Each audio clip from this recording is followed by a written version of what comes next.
and welcome to the Upland Nation podcast. Scott Linden here. I hope you are getting in the holiday spirit. Not much time left. Make a list and check it twice, but we will be doing some of that right here as you tell me what you and your dog want for Christmas. Maybe for each other. We'll talk about that as well as our headliners, Sara Thorne and Brandon Ralston. Sarah is the owner, Brandon is the handler of the NASTRA Dog of the Year, National Shoot to Retrieve Association. We're going to learn a lot about field trials, and in this case, field trials that are kind of oriented towards hunting folk like us. Also, Sarah is an avid upland bird hunter, so her insights should be very, very useful to all of us. We've got a change. The Handle It segment is now going to be called Fix It. We're going to broaden the topics just a little bit. Anything having to do with shooting, hunting, training, handling, all of the above in one fell swoop. This week we'll be talking about shooting, and a tip that I have learned the hard way over and over might save you a little bit of aggravation. It's all coming up on the Upland Nation podcast, made possible by Sage and Breaker Gun Care Products, Pointer Shotguns, Mid-Valley Clays and Shooting School, Trulock Choke Tubes, MidwayUSA.com, and Purina Pro Plan Sport Dog Food.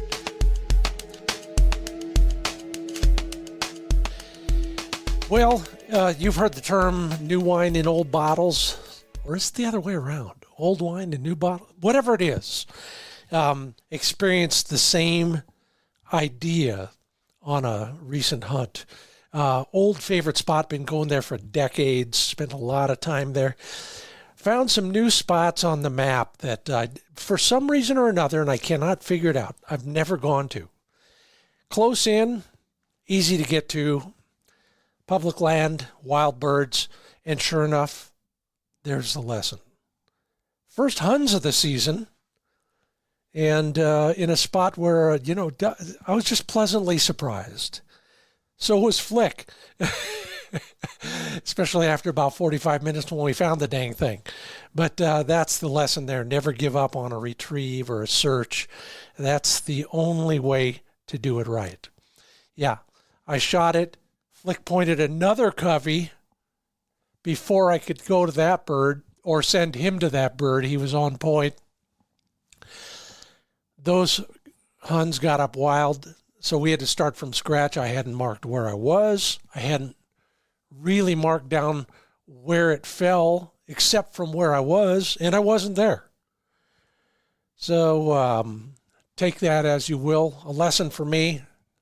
Probably won't do it again. Probably won't get that lucky anyway. So anyway, that's what we've been up to. Lots of new places amongst the old. Yeah, it's almost here. Do you hear the jingle bells, or what is it?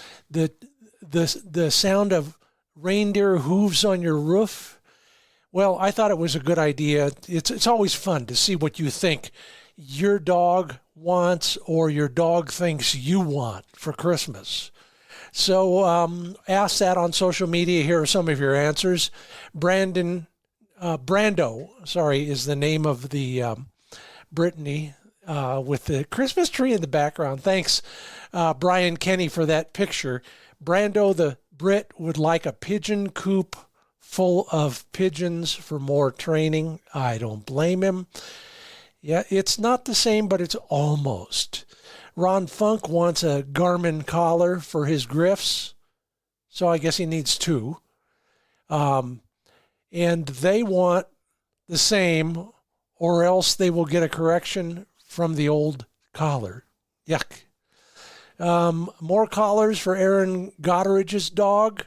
Lynn Glock says her dog Freya would like nothing more than a basket of toys to shred. Yeah, I've given up, Lynn. I just buy squares of felt in bulk. They rip up just as easily, and they don't cost near as much. Think about it. And I wish I could leave a Arizona quail hunt in the stocking for you, but you're going to have to do that on your own. Austin Kelly wants less work, more hunting. Anybody here got a problem with that? Yeah, exactly. So thank you for all of that. Tom Fumarello wishes Meg still was with us. Yes, I do too, Tom. What a fun time we had together. And Brian and Luann Cooney, their dogs want a handler that can shoot. I can't help you with that, Brian and Luann. But at least you did get that trip to North Dakota. Glad it was so good for you. Well, those are fun. Always fun to hear what you're thinking about, what you're doing.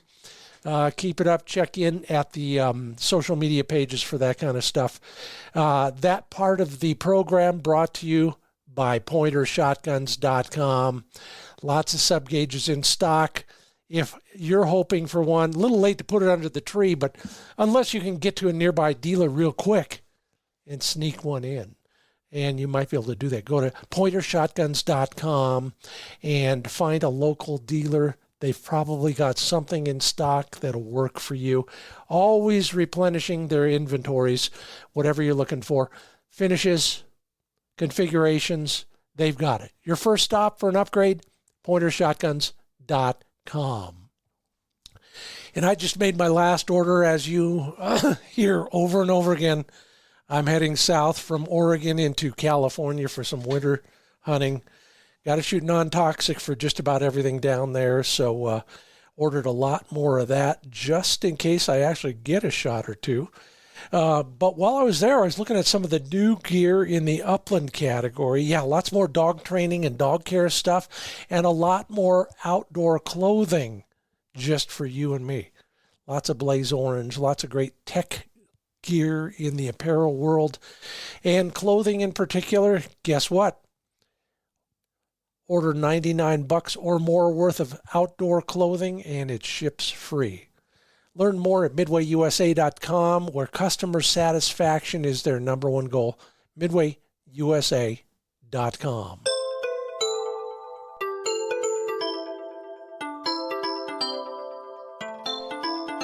Well, something that I'll never forget about the National Shoot to Retrieve Association.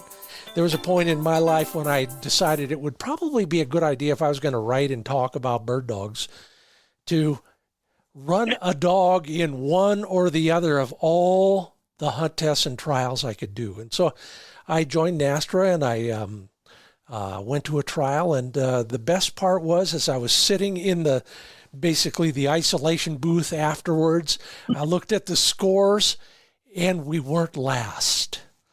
Of course, that's better than nothing, but it's even better when you own and handle the NASTRA Dog of the Year.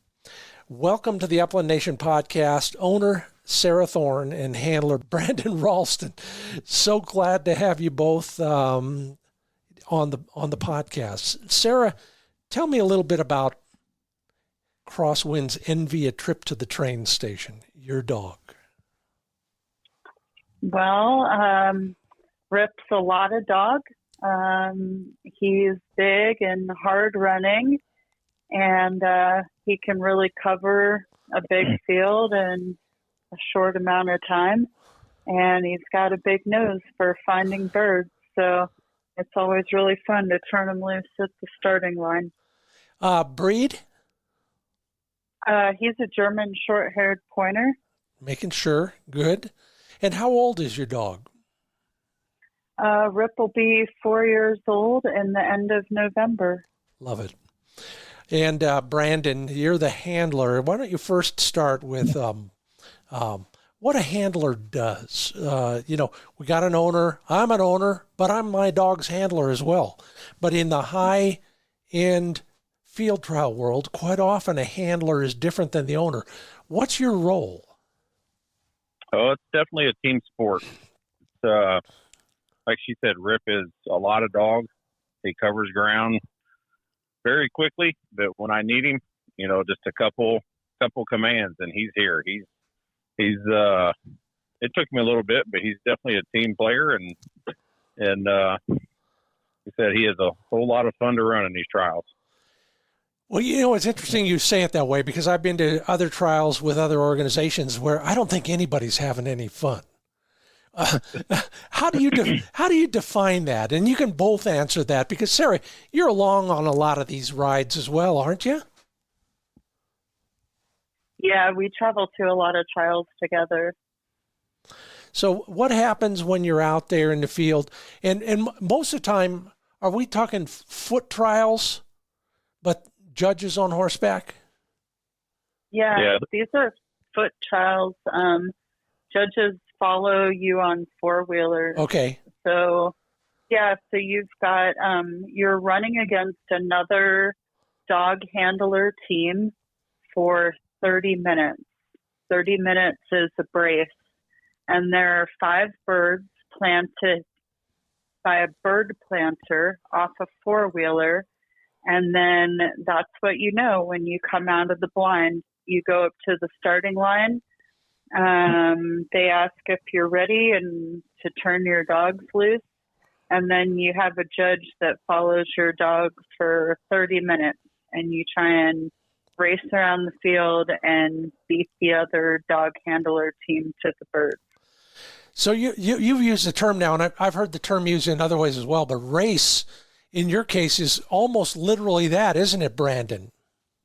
Oh, yes, it is sometimes. It depends on the time of the year, on how you want your dog to run, or if you want them to run closer or, you know, a little slower when it's hot out and thick, or like now in the wintertime or springtime, the fields are super fast. So that's when your fast dogs are really going to show.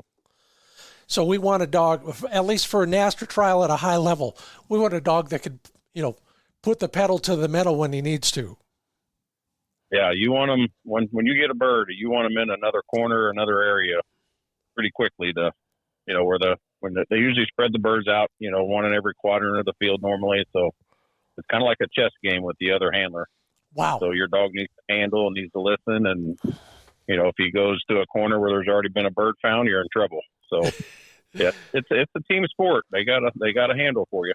Well, you know, it's interesting the way you just described it. I'm thinking, yeah, you literally have to handle a dog at that point.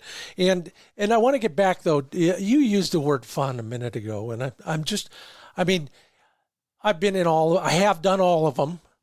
I've had a lot of fun, but it took me a while to get to that point. How do you define fun in a NASTRA trial? Well, I mean, it's always fun when you win, but, you know, if your dog goes out and finds 3 birds, I always say they're doing their job. And, you know, if they do their work good, you know, you don't have no complaints, that's a good time. It's a good organization to run in. You know, lots of good people, lots of my best friends are in this game. Well, that's good to hear. Like I said, I've seen them all, and I don't know that I could say that about some of the other organizations most of the time. Sara, what is it you like so much about this the NASTRA trial system? Well, I think what's fun about this trial system is that it really showcases a dog's performance ability. And as compared to some of the other organizations, you're racing against a clock to get in and out of the field as quickly as possible. So you're not out there very long getting to see your dog work if you've got a good dog, you know. And then some of the other organizations, like, they aren't as much about hunting as they are about running.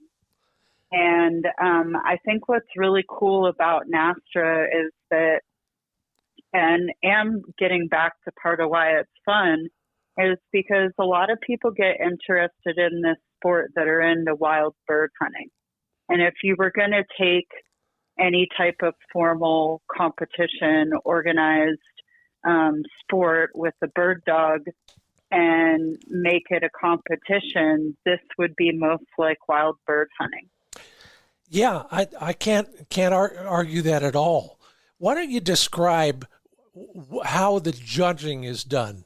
What are the things that a judge is looking for, Brandon? They judge them on on their finds, on how good they look on their bird work, on if they're down low or if they're up high, or how hard they hit their birds. They judge them on how fast they retrieve. It's when you shoot the bird, it's straight to the bird and straight back to you, and then how good they listen. That's where the handling comes in. Yeah, and how much ground they cover, or how good they back. Another dog when they're honoring another dog. It's they judge them on just about everything that's that we do. Well, like Sarah said, the things that are important to a wild bird hunter too. I mean, yep. All of that is important. Have you come to some sort of an understanding with Rip? Did you guys ever have to have a little strategy session or a come to Jesus meeting? It's funny you say that. When I first seen Rip run at Sarah's house, I knew he had it. He's been around these bird dogs all my life, and I could see it. But he was a little bit of a wild child, so yeah, we had to have a few sessions where make sure we're all on the same team. And, once in a while, he's still not on the same team, but 95% of the time with us, he's much better now. Yeah, he's an all around good dog. Well, we live this every day out in the wild when we're chasing birds as well. What did you and Rip talk about, or what did you do with Rip to get him back on the rails? Oh, he wanted to, maybe take some extra steps on some birds, or, sometimes he's a little greedy and he didn't want to back the other dog. And, so we had a few episodes and chats about how we shouldn't do that. And, just a little correction here and there and setting him back. And he took it pretty well. And now he knows we're all on the same team. And he is so fun to run. He is very, very athletic. Does he, Sarah, you've watched him, for quite a while as an owner, of course. Is he different than the other dogs? You described him in some ways that tell me he might be just a little bit more special than some of the dogs he runs against. I think they're all special, and they all have their qualities where they shine. Yeah. Where Rip is really exceeding at this master game, at this field trial game, is the ability to manage a field. And he just knows when you get a bird, he knows where he needs to go to get his next bird. And you almost don't even have to tell him. You just think, go get your next one, and he starts heading in that direction. It's almost like he has a roadmap to get around the field. And I think that, there's all dogs are trainable, and you can train any dog to be a master dog. I think what's exceptional about this one is his ability and intelligence to be able to read that field and play that game. That's just his own instinct that we've helped bring out through training and trialing him. Does he, dumb question from a bad field trialer, does he know if he's in the left top quadrant that he needs to go clockwise to the right top quadrant? I mean, is it thinking like that, or just is it more subtle? I think it is thinking like that, but really it's, where have I not been yet? Where have I not hunted or produced a bird yet? Yeah. I don't know at what level that they break it down in their mind, but I mean, he knows where he hasn't gotten a bird yet. Wow. Pretty cool. Hey, everybody, you're listening to the Upland Nation podcast. I'm Scott Linden, the host. On your left channel is Sara Thorne. She's the owner of the Dog of the Year for the National Shoot to Retrieve Association. That's Crosswind's Envy, a trip to the train station. Call name Rip, handled by Brandon Ralston. Now, let's get a little background on both of you. How'd you get involved in this game? Brandon, why don't we start with you? Well, I've been doing it my whole life with my dad. Yeah. He So I probably went to my first trial and trialed when I was 10, and that's the first, the legal age that you can run a dog. Yeah. And sometimes back then my dad was working, and I'd go to trials with Bob Burkert or Alan Greeling or Dick Girth. And so, I was born and raised around these bird dogs. Second nature, in your genetics. What is it that you've found the most useful in your evolution when it comes to relating to dogs? What can we employ that you maybe have learned the hard way and we won't have to if you tell us? Just be very patient with them. Mm-hmm. A lot of people, start to, especially the more this game has evolved, they start them a lot younger than we used to. It used to be 2 years old. Now it's a year old, and sometimes I think we just get a little impatient with them, and I think we need to take our time, and the less stress you put on them and the less pressure you put on them when they're younger and in their training, the better they're going to be in the end. Sari, it's your dog. What do you do on a regular basis for Rip that keeps him a hunting dog as well? Well, it's interesting that you bring that up because Rip started as a hunting dog. I kind of took the advice that Brandon just gave us, and instead of sending him to training, the first winter I had him, I just wild bird hunted him over chukar and quail all winter, and I sent him to training that next spring, and I let him grow up a little bit and kind of figure it out on his own. And, I think that's a very big part of it is, knowing each dog as an individual and giving them the time and what they need. And does he transition back and forth? I know you're living in country I wouldn't mind living in because the drive to a chukar hunt is a little shorter. But do you get to hunt him much these days? Yeah, he's with me in northern Nevada right now, and we just had a trial last weekend. Yeah. So, yeah, we're resting right now, waiting for the storm to clear. But when the storm clears, we hope to get out and do some wild bird hunting here. Do you have to do anything different? Do you take him aside and say, okay, now there's no judges, so knock yourself out?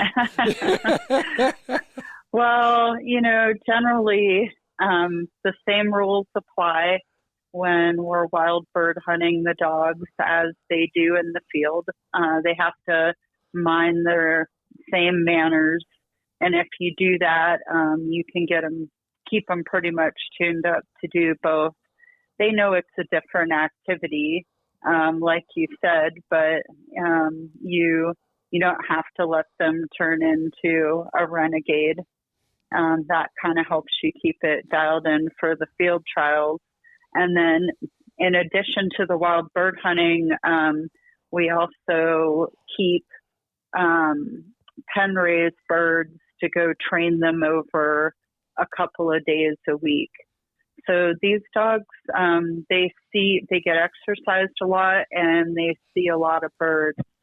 And I think that's what you have to do just to keep them maintained and ready to do all that stuff. It's funny you should say it that way because not in the last 2 weeks, all wild bird hunting. I've probably been on the ground 5-6 days in the last 2 weeks. And it came to me with my 7-year-old dog.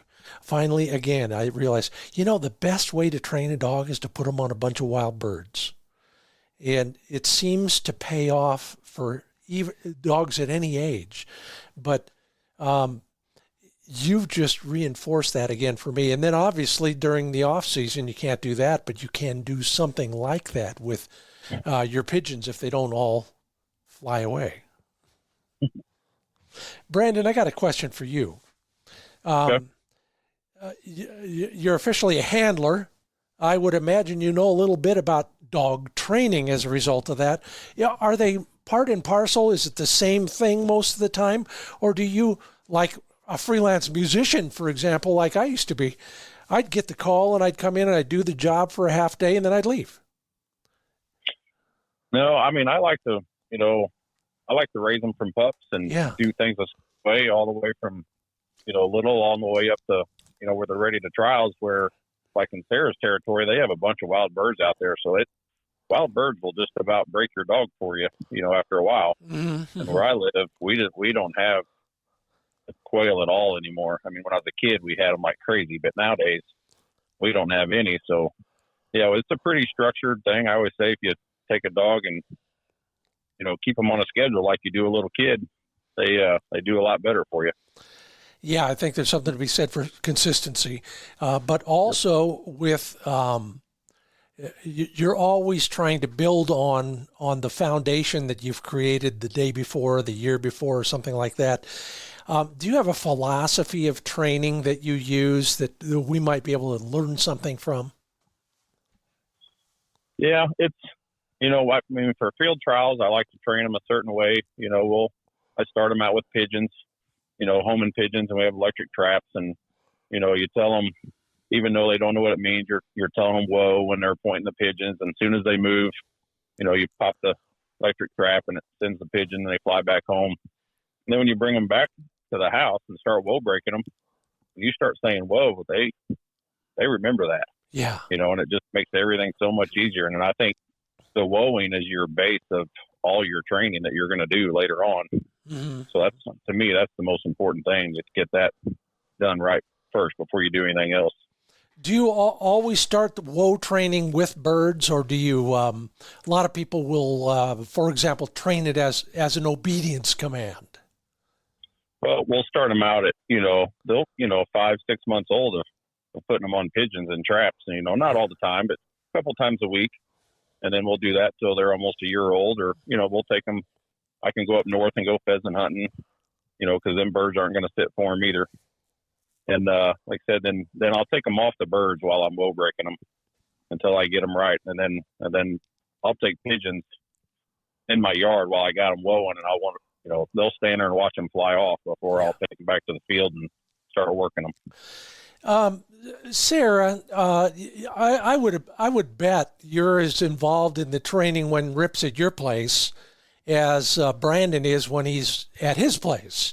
What do you tend to find yourself working on with a high-end dog of the year level bird dog? Oh, just a lot of keeping him steady and making sure that he does his work the right way. In NASTRA, they get scored on how well they do their work. So it's a lot of taking them out and setting them up for situations to do that work and to keep doing it clean and the right way over and over and over again. Yeah, kind of like practicing our scales in the music business back in the day. What you described it as work, but it's a certain kind of work and being done in a certain way. Give me an example of, great NASTRA field trial work by Rip. Well, I think that a lot of people that have judged Rip will tell you that it's really fun to watch him point a bird. He runs really hard and really fast. And when he catches scent, he completely swaps ends, and he often lands so hard that he sends debris flying behind him. So, yeah, so getting him, so then he's got to stand there for several minutes until the handler walks across the field and gets there to flush and shoot the bird for him. So keeping him steady, so that he doesn't take any steps and that he holds that same position with that same enthusiasm with which he pointed that bird to begin with that whole time until the handler gets there. that's something that we have to work on with him a lot. Yeah, it's got to be challenging. I'm sure of that. The steadiness thing is one of the highest priorities most of us are constantly trying to do better at. Do either of you have some advice for just, amateurs like us? How do we get a dog more steady? I know we're going to need birds, but beyond putting them on birds, are we attaching anything to his collar? Are we saying certain things? Are we doing certain things? Brandon, can you kind of give me a quick primer on the elements that will help us get our dog more steady? Well, what I like to do with them, like we did a lot with Rip in the beginning, is like in a trial situation, if I flush this bird and it flies towards the judge or it flies towards the other handler or the gallery, of course you can't shoot it. So it's just the opposite of hunting. For hunting, you're good to go. You can shoot about anywhere. Except right at my partner, Yeah. So if this bird flies at a judge or anything, you just call safety. Yeah. And you whoa them, and you want them to stop right there. And then, you don't want them to chase that bird out of the field, because if they're out of the field for 2 to 3 minutes trying to catch this bird, the guy you're running against is getting a bigger advantage on you. So a lot of times in practice, that's what we do with them. I'll fly birds off on them. They don't know if I'm going to shoot it or if I'm just going to, flush it and whoa them and make them stand there and watch it fly off. And then in a trial, if there's like you bump a bird, they should stop and watch that bird fly off. And in 3 minutes, you can go after it. You know where it's at then. Mm-hmm. And so we'll work on that in the field. We work on everything like that. We'll whoa him, make him stand there, take him away from there, and then wait a few minutes, and then I'll take him over there where the bird went. And he's pretty smart. If he sees where that bird went, you don't have to take him to the area. When you tell him okay and go to that bird, he knows where he's going. I know. That's what always bugs me in training. In the field, I'm glad for it sometimes, but in training, they really do have a long memory, but you forget it until it's too late. Yep. That is Brandon Ralston. Sara Thorne is in your other speaker. I'm Scott Linden. This is the Upland Nation podcast. Brandon, Sara, take a moment to pour another coffee. I will be back with more with both of you in just a moment. We'll also have the new feature called Fix It, formerly known as Handle It, and a new opportunity for you to take home a great prize, our Word of the Week, part of the Fur Feathers Friends promotion, getting started a little early this year. It's all coming up right after a quick message. First off, we're brought to you by HighVisSights.com. See what you've been missing. These interlocking light pipes have changed my shooting dramatically. I was actually changing colors, which is even easy for me to do with these light pipes, for the gloomy weather that I was experiencing on that hunt I told you about a while back. And it's so simple, even I can do it. If I can do it, you can do it. Go to the website, HighVisSights.com. Watch my video, see what I'm talking about. We'll talk more, but now's the time to see what you've been missing at HighVisSights.com. And then, hey, some great bargains right now at sageandbreaker.com. Gun cleaning and care, crafted at the highest caliber. Fred Bohm just dropped me a note. Their Christmas gun cleaning combo is now available. This is the perfect gift for anybody who shoots. Everything you'll need to clean, maintain, and protect your firearms. You get the rifle and shotgun gun mat. You get a bottle of CLP, the cleaning, lubricating, protection spray, a firearms parts tray, a brush and pick tool roll, and more, all at the great price of $375. Learn more about all the products and all the specials at sageandbreaker.com. And welcome back to the Upland Nation podcast. Scott Linden here. On your left channel is Sara Thorne. On your right channel is Brandon Ralston. We're talking NASTRA, National Shoot to Retrieve Association. and wild bird hunting. And we're going to talk a lot more training as well, because that's a high priority. So, Sara, Brandon, what is the hardest part about getting a dog trained up to that level, dog of the year level? Oh, I think they first of all, they got to be in tip-top shape when you go to these nationals. It starts on a Wednesday and it ends on a Saturday, and you have to make cuts every day. And then on Saturday, if you make it to the final day, you got to run, 3 or 4 times, half hour each time. And then if you make it to the final, they got to run for an hour. So that's a big thing for dogs to be in tip-top shape. And usually when we go to nationals, they're in, a lot better shape than they are than our normal weekend trials.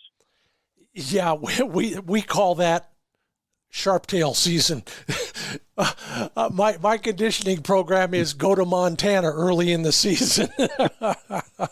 Sara, do you do anything in particular? I mean, do you road them with a 4-wheeler? Do you ride a bike next to them? You just cut them loose? You attach anything to a dog to get them in shape better?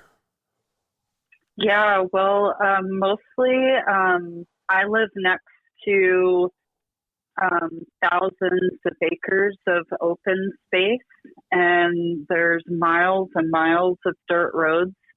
So I have a side-by-side, and I put tracking collars on them and turn them loose, and I go run them out in the high desert, and generally keep track of how long we're going and build up their endurance to where they can run at a pretty good pace for about an hour. Mm-hmm. And then once they're doing that, then we'll add a little bit of interval training in there where we'll push them really hard and make them run really hard for short intervals. And, that conditioning, running them generally about 3 days a week. You kind of want to give them every other day off. Yeah. Seems to get them in shape for most things, both wild bird hunting and the competition. And that would be at that national level that Brandon is describing, where they're trialing for several different rounds over several different days. I guess because we never made the cut. That's why I've never had to run my dog more than one time in a NASTRA trial, I guess. But I had no idea you would have to run as many times on any given day as that. Brandon, what do you do between runs to keep your dogs sharp, healthy, and rested? Well, at the Nationals, we got fifth wheel campers that we pull with us. They're toy haulers, and so a lot of times in between runs, we're keeping them in the camper, keeping them calm, and every dog's different. Sometimes you can put them on a stakeout chain and they're nice and calm, and some of them want to just pace circles. So they're all different. They're like people. You gotta train them all a little different and treat them all a little different. But I like keeping them up and let them rest as much as possible when we're at the Nationals. Dumb question, but tell us how you feed and water dogs on days like that. Well, Sara probably does it the best. She actually puts water in her food with the dog, so they stay hydrated a lot better.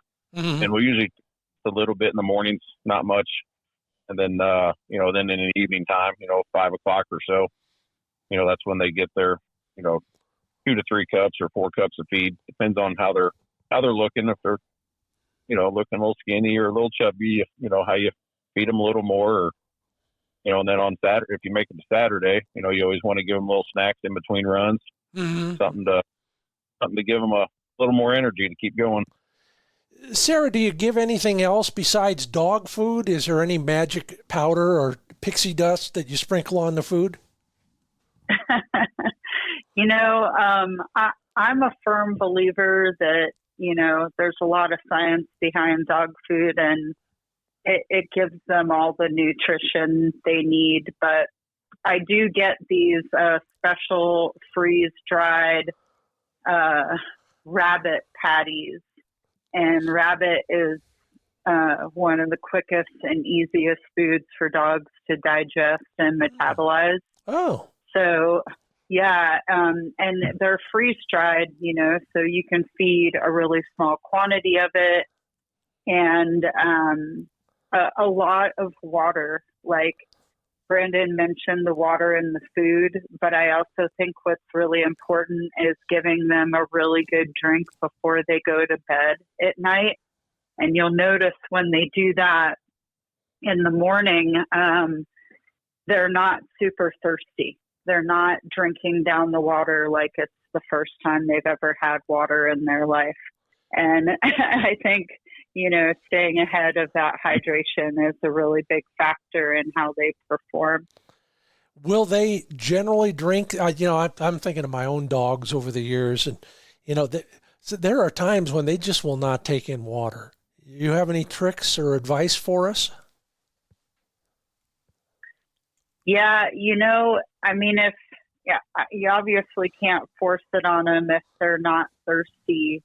There are some products that you can add to the water to supplement it that gives it a little bit of a taste and a flavor. And if they weren't interested in it before, that generally helps them get interested in it. Yeah, I've over the years, I've tried a little bit of everything. You know what I found works best? Fortiflora, that Purina product. What, is it a probiotic? Yeah, it's a probiotic. That's a great product. I just never could figure. I was astounded. By the way, thanks Carl Gunzer at Purina for suggesting it. But that sprinkle that in the water's gone. It's really handy. So I'm using that. That's a great product. Yep, love it. That's great to travel with too. I mean, if a dog gets a little bit of an upset stomach or something on the road, just supplement it with Fortiflora, and they're usually feeling better the next day. Mm-hmm. No doubt about it. Absolutely.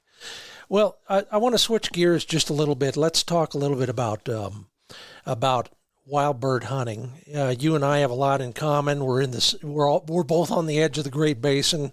We're both going into the Great Basin to find chukars and valley quail. What is it about that, Sara, that you find the most fun? Well, I guess wild bird hunting for me, it kind of goes back to the earlier years of my career. I was a wildlife biologist, and I would go out and do inventories of properties where some type of development was being considered. And of course, you have to identify what you see. So you learn all these birds. And as I started moving into management, I had some friends that bird hunted, and I thought that'd be a great way to kind of stay out there and, keep my field legs, so to speak. So I went chukar hunting for the first time and shot that bird and had a dog retrieve a wild bird to me, and just thought that was the coolest thing that had ever happened in my entire life. And, to be out and away and just completely in that moment, I just think that's something that's priceless. And, it's the reason why a lot of people hunt. We're looking for that feeling of freedom. And I don't necessarily do that for a career anymore. It started to catch up with me, and I couldn't hike full time anymore. But I sure get out there and do my fair share of playing, and it's fun. Oh yeah. In fact, I'm going the day after tomorrow, so I'll remember that. It's absolutely true, and that's why most of us go. If you were going to give anybody one fundamental bit of chukar hunting advice, what would it be? Well, the first time you go chukar hunting, it's for fun. And then the second time you go, it's for revenge. Yeah. So just remember that, and you'll really enjoy yourself your first time and want to go again pretty much immediately. there is some truth to that. Absolutely. I can't argue that. Absolutely. Brandon, how about yourself? If you were going to give us some advice about handling a dog in a wild bird situation, there are right ways and wrong ways to do all of this stuff. What are some of the more right ways that we should at least hear from an expert about? Well, I mean, you guys are kind of spoiled out there where you live. You have all these wild birds and, different species of birds to hunt, where we just have bobwhite quail here where I live, and they are very, very few. I bet sometimes I always tell everybody, I'll bet we don't have 5 coveys in the whole county. Mm-hmm. But I think it depends, like when we go wild pheasant hunting up north, we do have that in Illinois. Well, if it's a cold, real cold, snowy day, the birds sit tighter and you can let your dog range a little bit more. And then when it's warmer out, then pheasants, they're quarter mile from you and they're already going out the other end of the field. So, you got to have blockers sometimes. But yeah, it just depends on it's just like, field trials, depends on the situation you're in, what dog you're running and who you're running against. And, it's just the same way with the wild birds. And to add to Sarah's story, the first time I ever went out there chukar hunting with her, she's right. It was chukar chasing. I don't, and I'm from Illinois, so I'm a flatlander, and she's got me going up across the side of this mountain that she called a hill, but it was a mountain to me. And, we've seen quite a few birds, but we never got close to them. So, so my next hunt, it will be for revenge. Yeah, at least you saw birds. Oh, yeah. You just mentioned something that got me to thinking again about how I get this email once a month from somebody. My dog runs so far to the left and then he runs so far to the right. And I remember when I said the same thing to old Bill Lowe way back in the days of my first wire here. And he said, well, the reason he's running so far is there's no birds between you and him. Can you control a dog's range, and what's the right way to do that? Oh yeah, you can have, we'll have GPS collars nowadays where, you can bump them with a little electricity if you need to. And like my territory here, we have lots of fence rows. Mm-hmm. And so we'll let a dog run that whole fence row. They're always, the good old hunting dogs are always on the right side of the wind, and you'll watch them. They'll run, if it's a quarter of a mile or a half mile, a lot of them good ones, they'll run the whole thing. And, so it's neat to watch them. They definitely know the difference between field trials and hunting. And you can see it too. Like I have an old dog that's, she's 8 years old, that she's kind of getting bored with the field trials. She's done it so much, but she's a 9-time champion. And then you take her pheasant hunting and she's all about it. I mean, she'll go 4 or 5 days in a row and she loves it. So maybe she's phoning it in now on a trial. Yeah, and then I've noticed sometimes you'll take her pheasant hunting, and the next few trials you'll take her to. She's wound up again. Interesting. But they love them wild birds. Yeah. So you mentioned a collar, and bringing the dog back around with the collar if they're ranging too far. Do you train that, or you don't just press the red button and they get a little stimulation? You must have a way to signal them that that's what you want if you want them to come back around. Yeah, just like if you're wild bird hunting, we're talking to them, tell them you're birding here, and talking to them a little bit, and it keeps them a little closer. And just like field trials, if you want them to hunt a certain area or if where there's a bird and you want to get them in there, you're always talking to them, and they learn the difference. And then so when we did get to wild quail hunt, usually they were just quartering out in front of you. Yeah. They know the difference. Mm-hmm. Mm-hmm. So they just kind of figure things out to a great degree. Oh yeah. Yeah. Well, give us a feel, Sarah, for where you think Rip will be, in the next few years. What do you do for an encore with a dog that is the dog of the year? You know, that's a great question, Scott. Brandon and we've been talking about the same exact thing. He's had tremendous accomplishments since he took fourth place at Dog of the Year last year. And he, with his age and where he's at, he should get better from here. So we've got to keep doing what we're doing, and that is get him around the country, get him to trials. Being able to have the flexibility to do that is huge, and it'd be great to see him and Brandon win a couple more nationals together. I know they're both capable, that's for sure. So the best may be yet to come. I sure hope so. I love it. Brandon, when you're training dogs and handling dogs, but particularly when you're training dogs or hunting dogs, is there any essential equipment that you never leave home without, as the old commercial went? Well, we always have our Garmins on us. Our dogs are, the most important things to us. So, you don't want to lose them.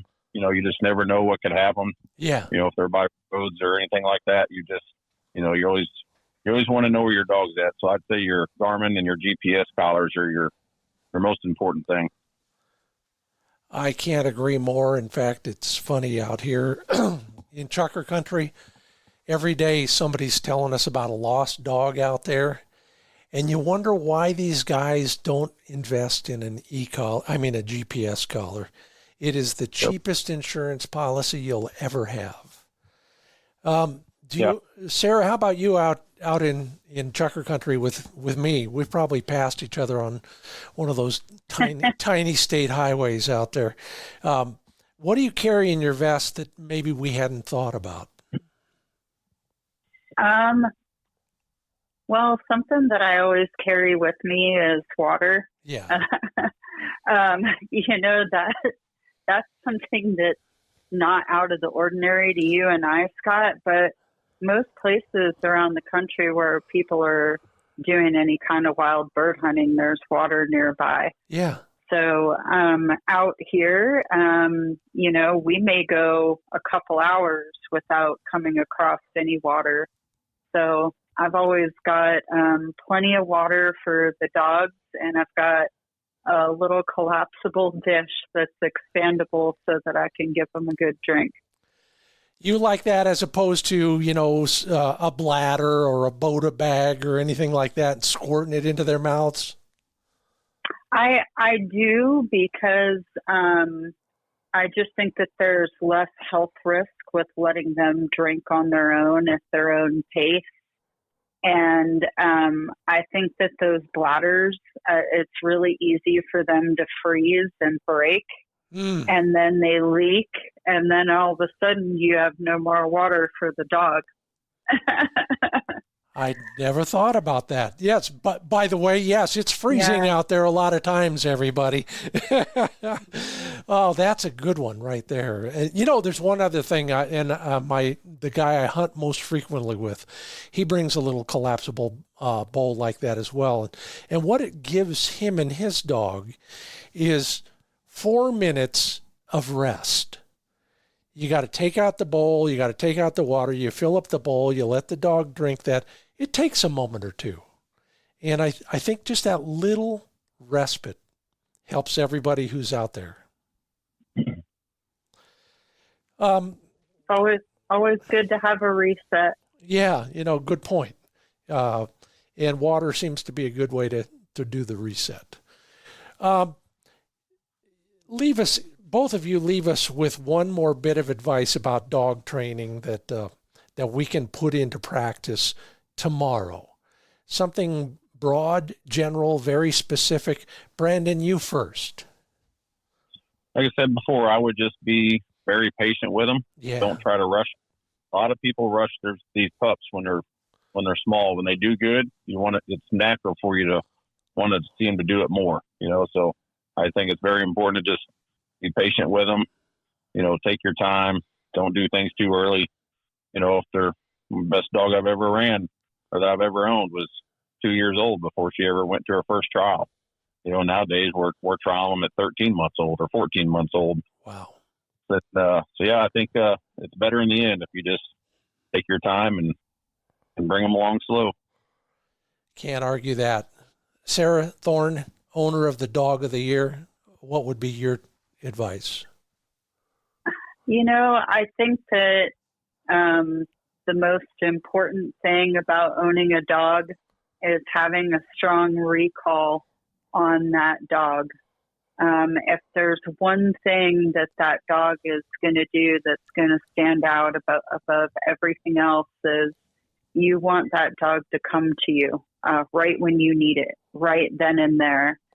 And to practice that with a young dog and keep practicing it as they get older and into their older age, it will help you both in the field trial, and it'll help you in that situation where you're out wild bird hunting and a dog gets far away from you, because it's going to happen. These dogs are meant to do that. It's just a matter of time. So have a good relationship with your dog and have a strong recall so that you can get that dog back out of harm's way when you need it with you. Man, you just hit the nail on the head, and they're hand in glove. Your dog is going to come to you more readily if he likes you and he respects you.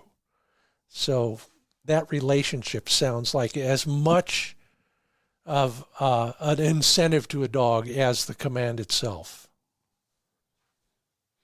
Well, that's it for us. Brandon Ralston, handler, Sara Thorne, owner of the National Shoot to Retrieve Association Dog of the Year. Call name Rip. Watch for him. He's ready for more, and so are they. Hey, learned a lot from you both. Thank you so much.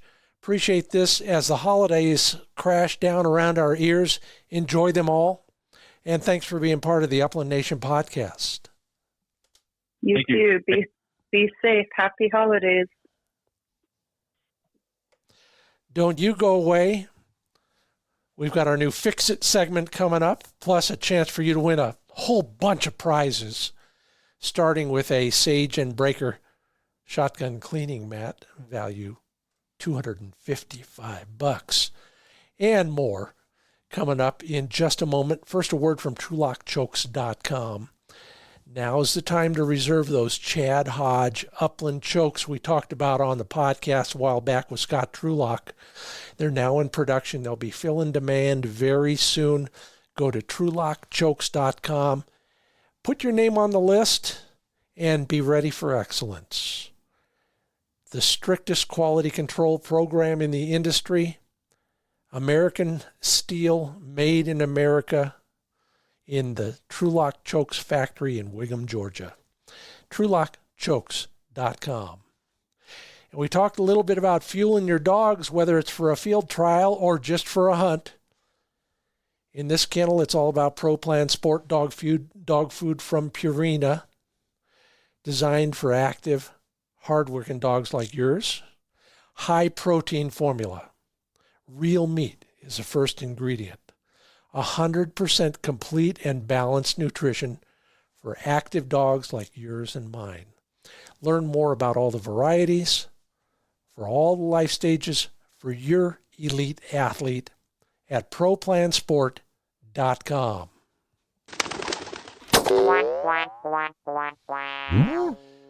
Well, I get so many questions about things other than simply dog training and handling. I thought I'd broaden the topic from handle it to fix it. And with luck, some of these things might come in handy for you. I'll pick them out of my own personal experiences, and then I'll steal them from everybody who else is generous enough to advise me once in a while. This one I learned once again on a quail hunt last week, where, the birds get up before you think you're ready for them. Yeah, even if your dog's on point, sometimes they're not going to hold. They're certainly not. Wild bird's not going to let you kick them up. They're going to leave when they feel like it. And quite often, you're not ready to shoot. So you rush the shot. You throw that gun up to your shoulder and pull the trigger. When really, the right thing to do is slow down. I'll give you one good reason.